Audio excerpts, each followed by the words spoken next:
होता तुमच्यावरती. सुप्रियाताईंनी ट्विट केलंय आणि म्हणाले की ठाण्यातल्या एका कॉन्ट्रॅक्टरला एक काम दिलं आणि टीका केली.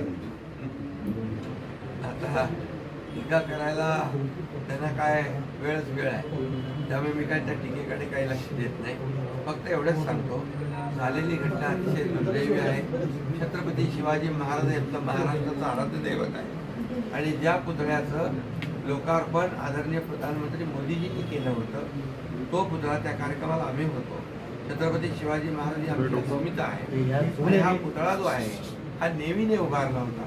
त्याचं कम्प्लीट डिझाईन नेव्हीने तयार केलं होतं आणि मी कलेक्टरशी बोलल्यानंतर त्यांनी मला सांगितलं 45 किलोमीटर पर आवर अशा प्रकारचा वारा, सुसाट्याचा वारा जो भोग होता आणि त्या याच्यामध्ये पुतळ्याचं नुकसान झालेलं आहे. पण मी आपल्याला सांगू इच्छितो, उद्याच तिथे नेव्हीचे अधिकारी येणार आहेत.